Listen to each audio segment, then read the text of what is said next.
избрани, когато погледна към 20 юли и към думите, които стоят като последен знак преди промяната, усещам как в теб може да се събира нещо тихо и сериозно.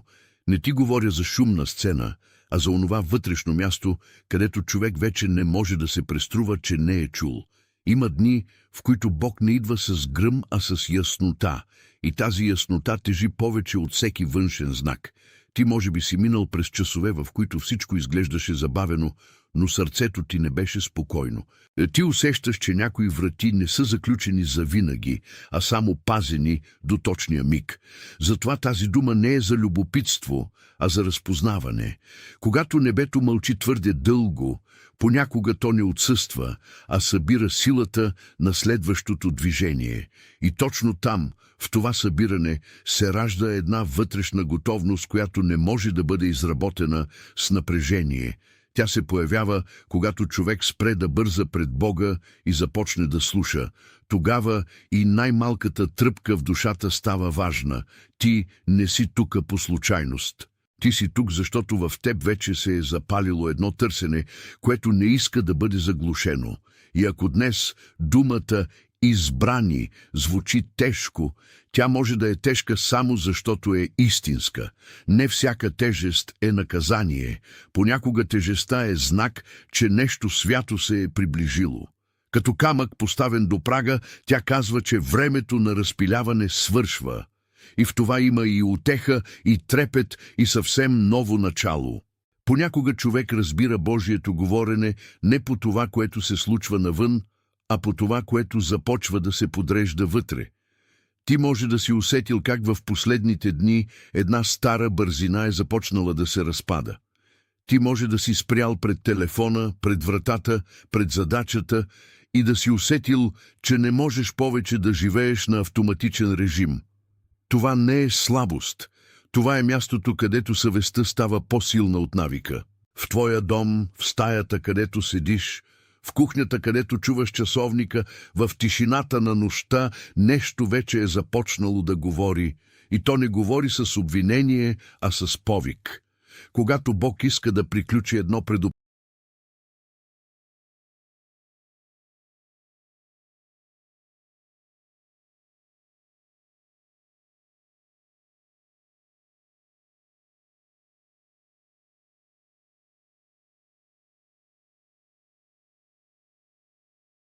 Внимание, трябва да се подготвиш. Сега, подготвих ексклузивен материал за тези, които чувстват, че са избрани за нещо по-голямо, но живеят заобиколени от шум, разсейвания и умствено претоварване. Това е 30-дневно пътешествие, което ще преобрази живота ти. Ръководен път, за да защитиш ума си и да се подготвиш за това, което идва, с ежедневни практики за фокус, граници и дисциплина. Спри да преговаряш с шума. Научи се да разпознаваш разсейванията преди да те контролират и укрепи ума си. Достъпно и в потапяща аудиоверсия. Над 10 000 читатели вече преобразиха живота си чрез 30-дневното пътешествие. Хиляди хора вече започнаха тази трансформация. Хора като теб, които бяха уморени да живеят в мъгла. Обикновени хора, които решиха да спрат, да приемат менталния хаос. Възползвай се от тази оферта с ограничено време само този месец. Достъп и линка си точно отдолу в горната част на коментарите. Той не унищожава човека, а го връща към истината. Точно както в писанието гласът понякога изправя разпръснатото сърце, така и при теб тази яснота може да бъде милост, облечена в решителност. Ти не си призован да гониш сенки. Ти си призован да стоиш буден, когато другите още се протягат към съня.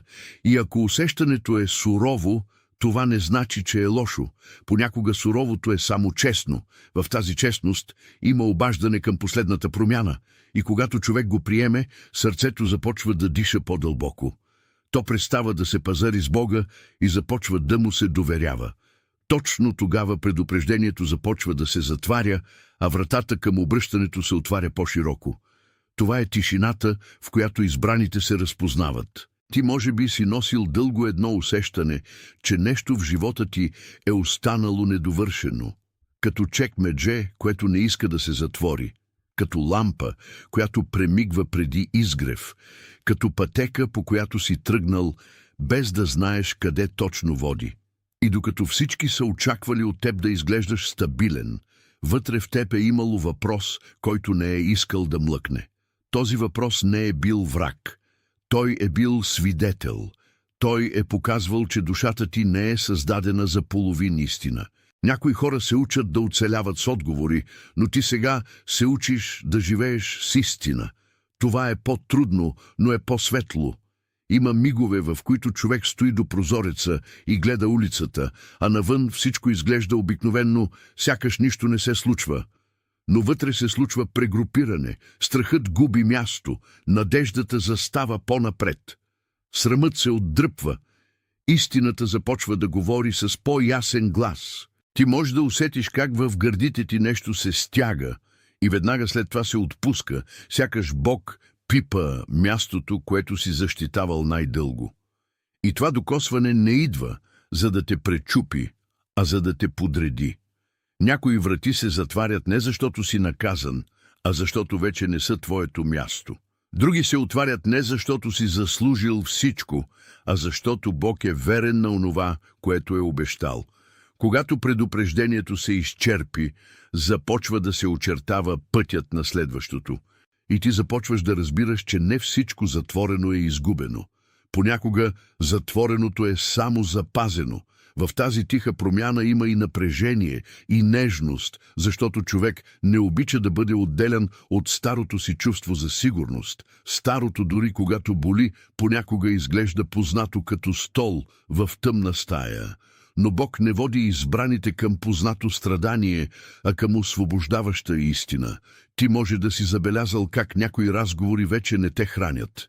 Някои навици вече не те успокояват. Някои страхове вече не изглеждат големи, а само изморени. Това е знак, че вътрешната ти структура се мести. В едно обикновено утро, когато чашата стои на масата, а прозорецът е още сив, човек може да усети по-ясно от всякога, че не иска да живее на полусъгласие. И точно това е благословията на предупреждението, когато той е към своя край. То не оставя човека в хаос, а му показва къде е истинската му тежест. Ти не си създаден да носиш всяка чужда тревога. Ти не си създаден да обясняваш всяка болка. Ти не си създаден да играеш ролята на човек, който винаги отстъпва. В теб има място, което Бог пази от разпад, дори когато другите не го виждат. И това място става все по-ясно, когато слушаш. Понякога самата тишина е като ръка, поставена върху рамото ти. Тя не те обвинява, тя те насочва. И колкото повече се вглеждаш, толкова повече разбираш, че предупреждението не е било там, за да те сплаши, а за да те прекара през последния праг. Ти не вървиш към празнота, ти вървиш към подредба. Втората вълна на това осъзнаване идва, когато човек спре да иска всичко веднага. Тогава започва да различава кое е било само емоция и кое е било дълбоко водене. Вчера можеше да си мислиш, че всичко трябва да се случи сега.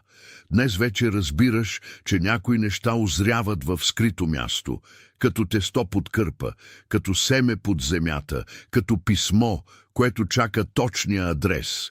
Ти не си закъснял. Ти си бил пазен и тази пауза не е била празнота, а подготовка. Когато предупреждението се затваря, човек вижда по-ясно къде е бил носен от суета и къде е бил воден от дух. Това различаване е болезнено, но и освобождаващо. В него няма театър. Има изправяне. Ако си стоял на място, където духът ти се е свивал, това вече започва да се разпознава като място, което не е за постоянно обитаване.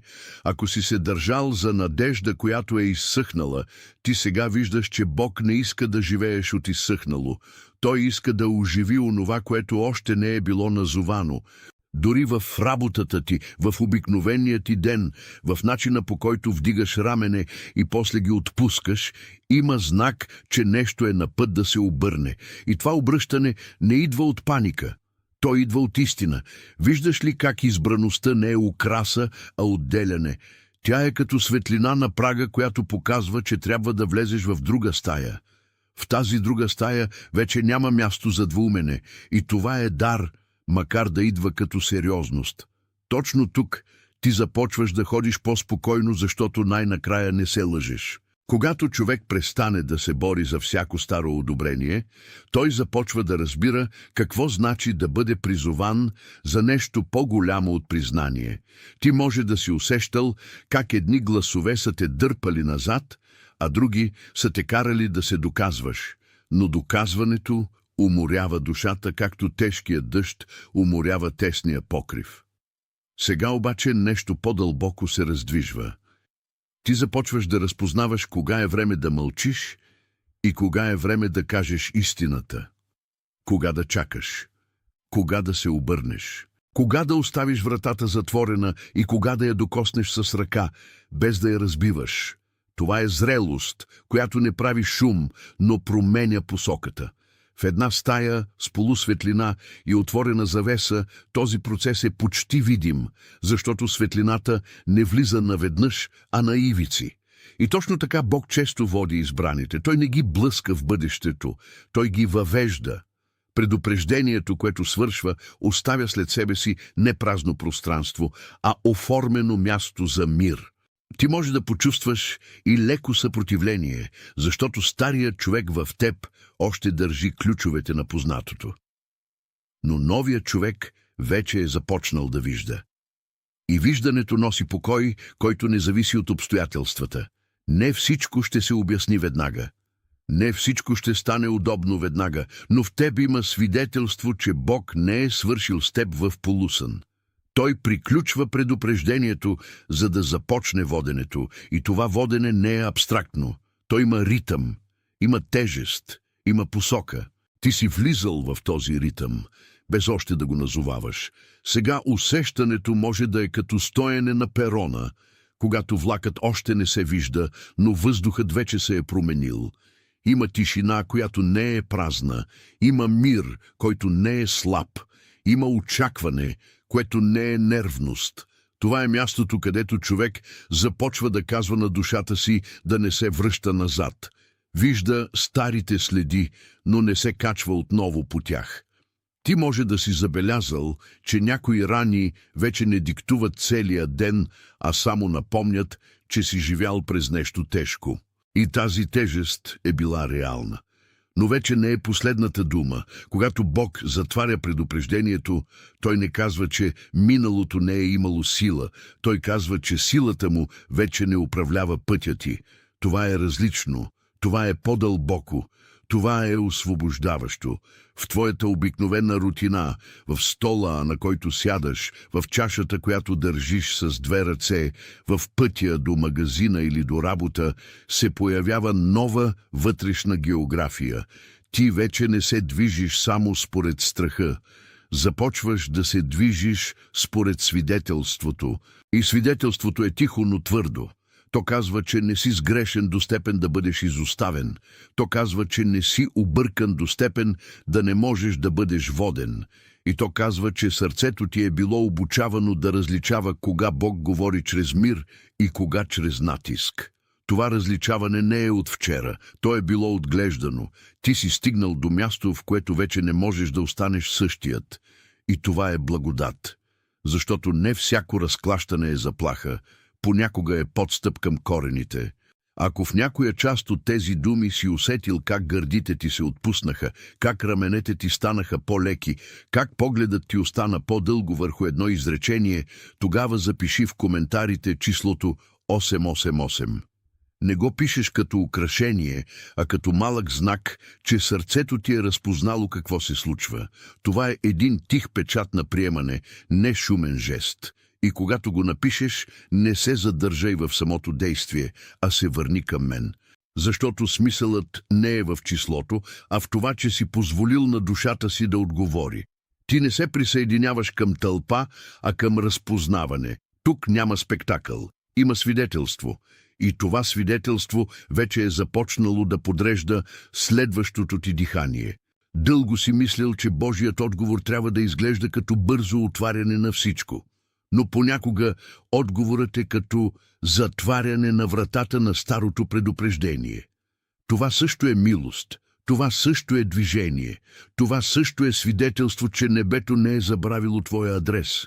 Когато гледаш назад, виждаш, че не всичко е било отказ, Част от него е било защита, част е било пренасочване, част е било нежно спиране, преди да влезеш в място, където щеше да се умориш още повече. И именно това преосмислене променя начина, по който дишаш. То ти позволява да видиш, че богословието на живота ти не е написано от отчаянието, а от воденето. Ти не си самотен в това.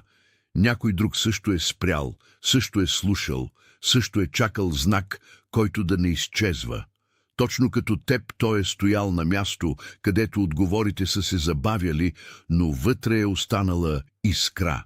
Тази искра не е случайна.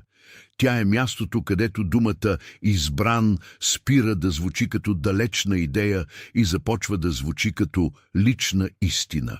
Затова не бързай да отхвърляш тежестта на този момент. Понякога тежестта е само врата, която се отваря навътре. И колкото повече стоиш в тази тишина, толкова повече разбираш, че изходът не е шумен. Той е ясен. Ти си в прага на яснота, не на объркване.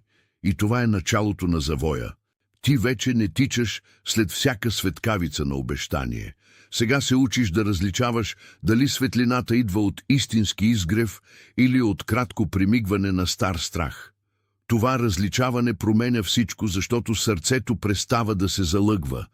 Виждаш, че някои покани са били само разсейване, някои врати са се отваряли към умора, някои хора са можели да останат само докато си бил полезен, а не докато си бил истински. Когато предупреждението се затваря, маските падат.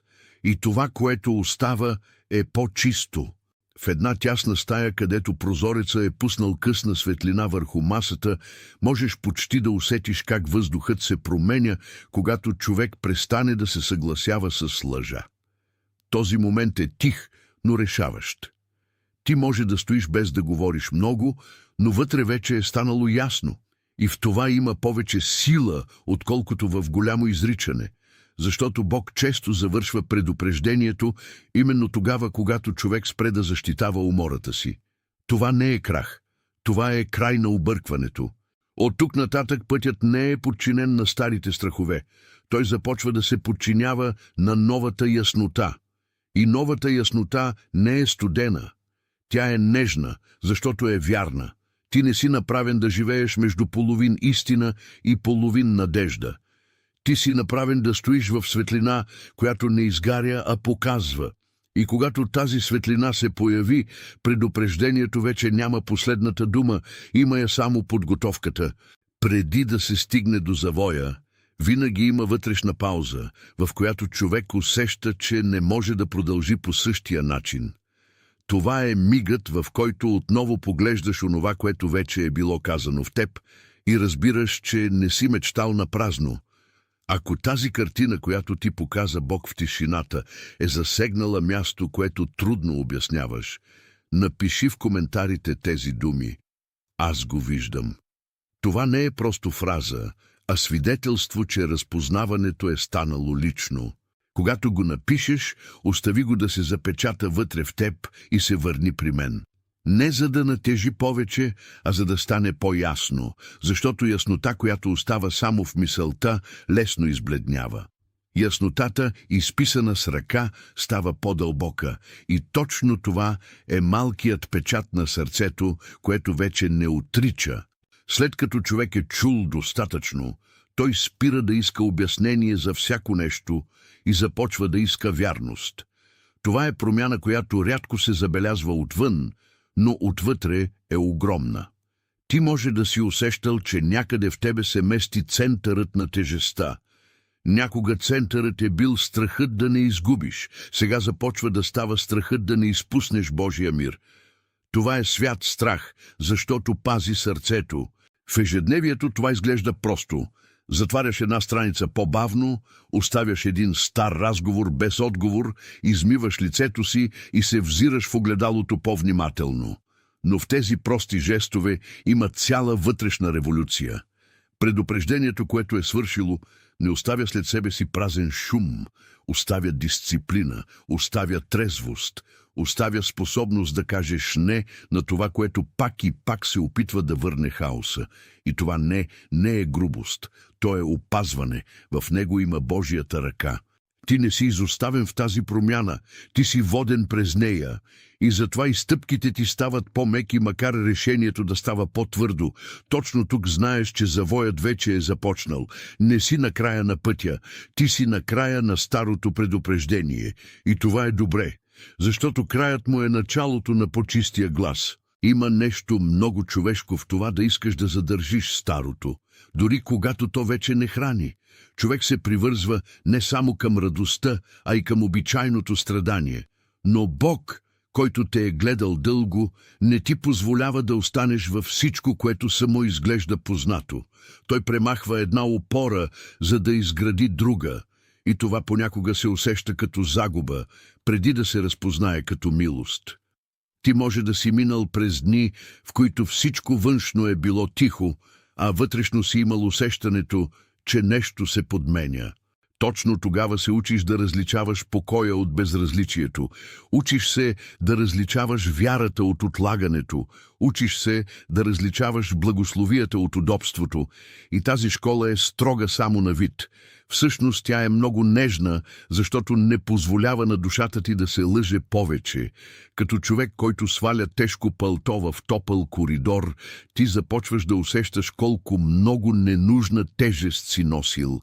И както рамото освобождава напрежението, така и вътрешният ти живот започва да се освобождава от стари договори. Предупреждението вече не определя цялата картина. То се отдръпва, за да освободи място за ново разбиране. Ти не си закъснял за това. Ти си узрял за него. И в това узряване има тишина, която е по-силна от всяка бърза реакция. Затова не се плаши, ако днес не всичко е ясно до последната подробност. Яснотата често идва на вълни, а не като едно голямо изречение. Важното е, че вече знаеш как да стоиш пред Бога без маска. Когато стоиш така, старият натиск губи власт. Ти не трябва да доказваш, че си заслужил да бъдеш чут. Ти вече си чут. Не трябва да се навеждаш пред всеки шумен глас. Ти вече имаш вътрешен ориентир. В една кухня рано сутрин, когато котлонът е още студен, а чашата чака вода, тази простота понякога казва повече от дълги обяснения. Бог не прекъсва предупредителния период, за да те остави сам. Той го прекъсва, за да те върне към по-твърдата опора. И тази опора не е идеята, че всичко ще бъде леко. Тя е по-дълбока. Тя е, че ти не си воден от случайността, ти си воден от ръка. Затова и най-обикновените ти движения стават по-преднамерени. Как сядаш, как издишаш, как отговаряш, как мълчиш. Това са местата, където новият сезон започва да говори. И ако някога си се чудил дали Бог забавя нещата, за да те откаже, сега разбираш друго.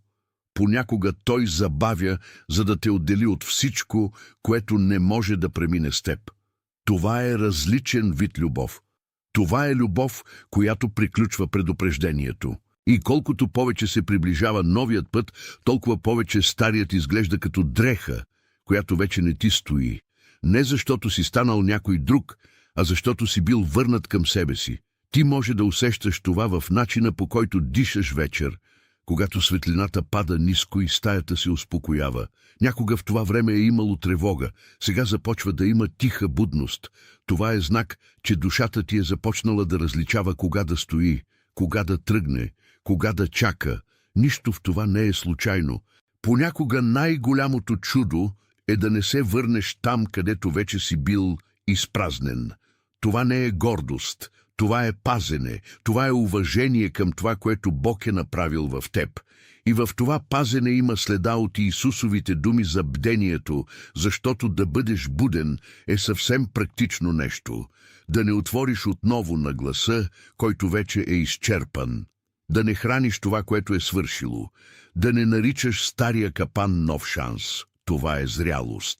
И тя се вижда в лицето, в походката, в начина, по който държиш тялото си, когато никой не гледа. В най-тихите места Бог прави най-сериозните промени. Затова тази промяна не трябва да бъде прибързвана. тя трябва да бъде призната. Ти си в процес на връщане към това, което не се чупи лесно. И това е прекрасно, защото вътре в теб вече има мир, който се движи. Някои дни изглеждат еднакви отвън, но отвътре са като прагове. Това е един от тях. Ти може да станеш, да подредиш леглото, да отвориш прозореца, да погледнеш улицата и все пак да усетиш, че нито ти, нито въздухът сте същите като преди. В подобен миг Бог често завършва нещо без шум, не с знаме, а с вътрешна окончателност. И оттам нататък вече не искаш да връщаш онова, което е било прекалено тежко.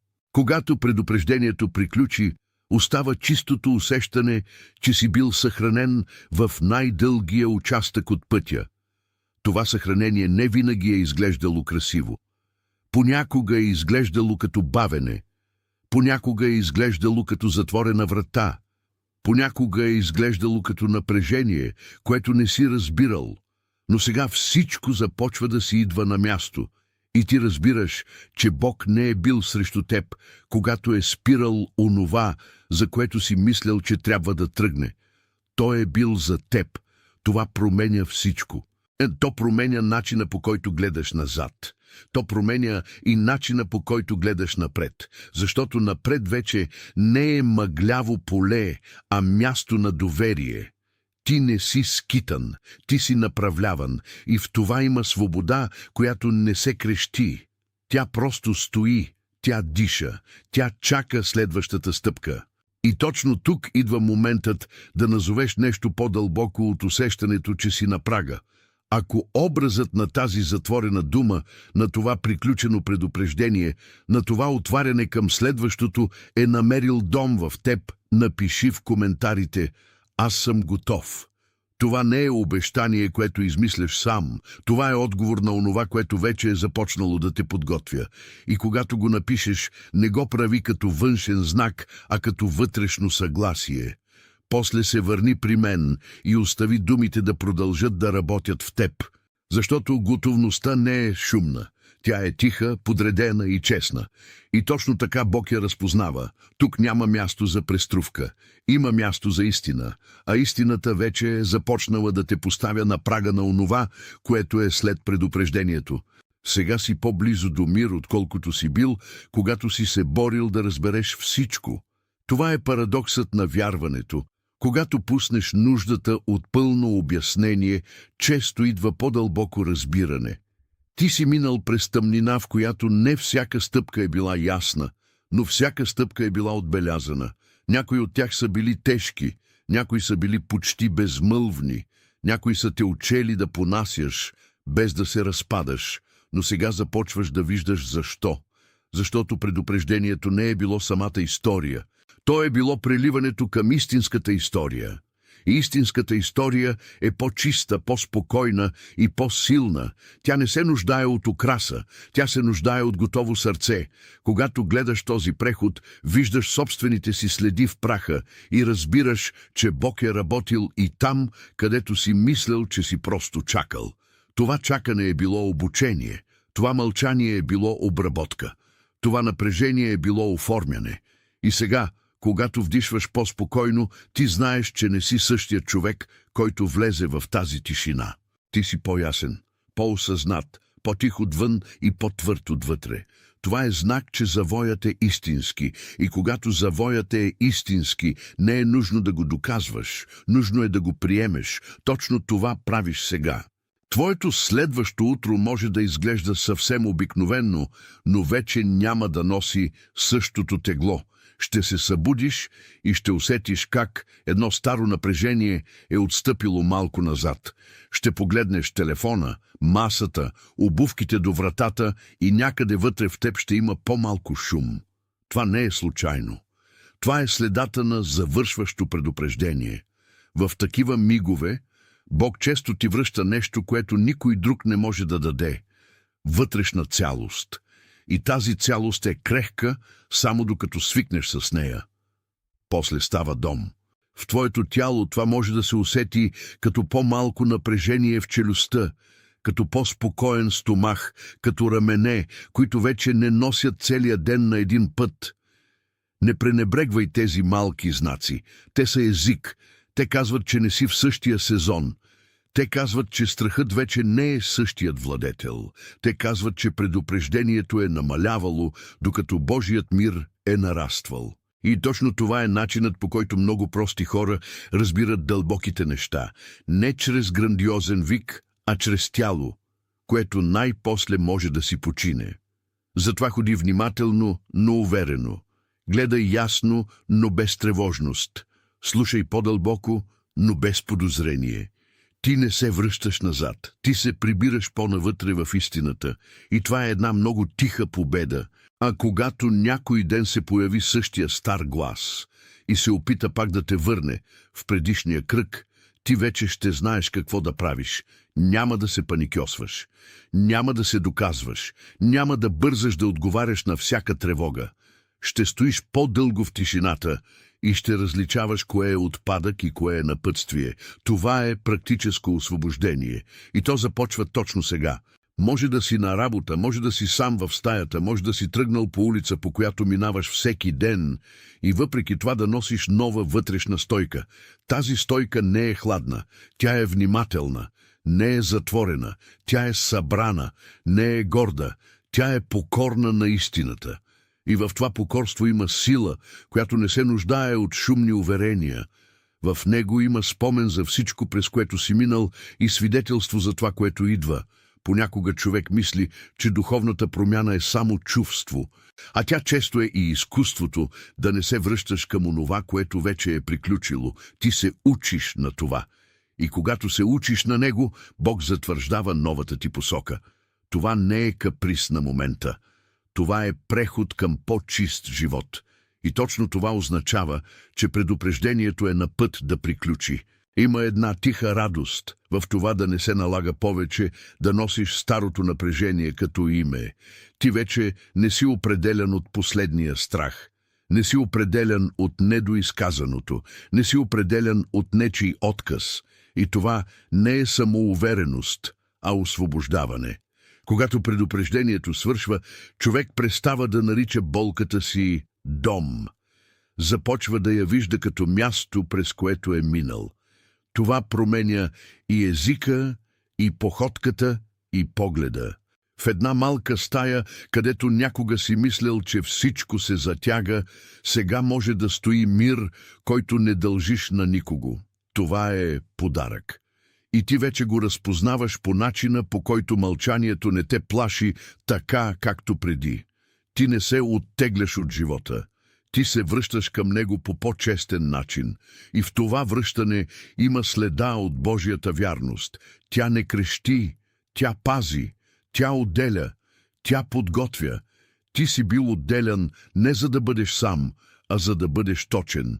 И когато човек е точен пред Бога, той вече не се губи толкова лесно в чужди емоции. Тази точност е новата ти опора. Тя е по-лека от страха и по-силна от навика. Точно за това можеш да спреш да се чудиш дали всичко е било напразно. Не е било. Дори предупреждението е било част от милостта. В края на деня, когато светлината се снижи и къщата се успокои, ти може да седнеш и да почувстваш нещо рядко, че не се налага да се втурваш. Точно там Бог често завършва делото на вътрешното предупреждение. Той не бърза с теб като с проект. Той те води като синовно сърце. И в това има нежност, която не винаги е очевидна в момента, но е видима после. Когато се обърнеш назад, ще видиш, че дори отлаганията са били като преграда пред погрешна врата. Ще видиш, че всяко забавяне е имало граница. Ще видиш, че Бог е бил поточен, отколкото си мислял. Това знание е тихо, но дълбоко. То не те кара да се гордееш. То те кара да се довериш още повече. Ти започваш да разбираш, че животът ти не е висял на случайни импулси. Той е бил държан. А когато нещо е било държано толкова дълго, то не се връща назад към хаоса лесно. Затова остави тази истина да се разположи в теб. Не се опитвай да я докажеш на всеки. Тя не се нуждае от защита. Тя се нуждае от жив,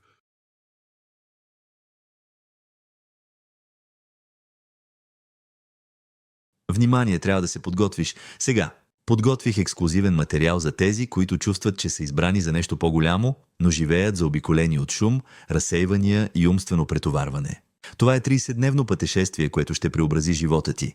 Ръководен път, за да защитиш ума си и да се подготвиш за това, което идва, с ежедневни практики за фокус, граници и дисциплина. Спри да преговаряш с шума. Научи се да разпознаваш разсейванията преди да те контролират и укрепи ума си. Достъпно и в потапяща аудиоверсия. Над 10 000 читатели вече преобразиха живота си чрез 30-дневното пътешествие. Хиляди хора вече започнаха тази трансформация. Хора като теб, които бяха уморени да живеят в мъгла. Обикновени хора, които решиха да спрат, да приемат менталния хаос. Възползвай се от тази оферта с ограничено време само този месец. Достъп и линка си точно отдолу в горната част на коментарите.